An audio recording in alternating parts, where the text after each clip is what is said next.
天气寒，这病毒就较活跳。疾管署就公布，顶礼拜咱新增加519个新冠病例，也有48个死亡的案例。这两个数字拢是4个月以来新高。疾管署即马嘛有讲，新冠疫情甲流感疫情会伫过年的前1礼拜达到高峰。新冠疫情一天会有15000人确诊，也若流感1礼拜会有15万人去感着。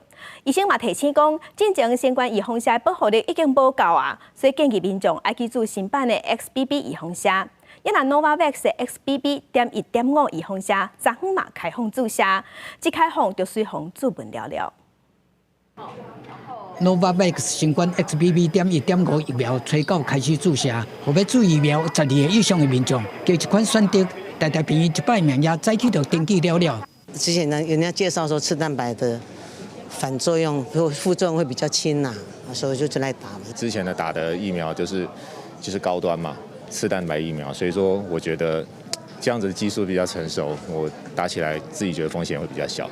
民众抢要注疫苗，不是无原因。疾管署公布顶礼拜新增加515个新冠本土并发症，是5个月以来的新高，而且顶礼拜新增加48个死亡比例，嘛是4个月以来新高。其中中部一个40几岁的查甫人，本身有慢性病，唔捌注过新冠疫苗。去年12月中旬发病确诊，大约3礼拜因为新冠肺炎合并呼吸衰弱死亡。他其实没有接种过任何一剂的新冠肺炎的疫苗，那所以在这样的状况，加上说他本身有一些慢性疾病，所以感染新冠肺炎之后造成重症跟死亡的风险当然会大幅的增加。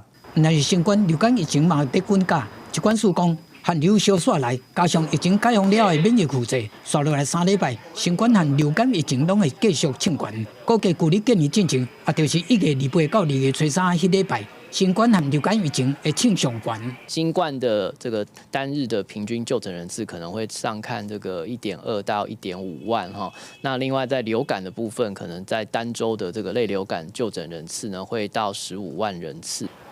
疾管署提醒讲，新春期间上北路南，人丁来去，加上学校开学228连假这因素。过年了，新冠和流感可能会有一波高峰期，而且新冠JN.1变异株。可能伫过年时，成做国内主流变异株，呼吁民众爱赶紧去注流感疫苗，甲新版的 XBB 疫苗，避免感染了后并发重症甲死亡的风险。记者综合报道。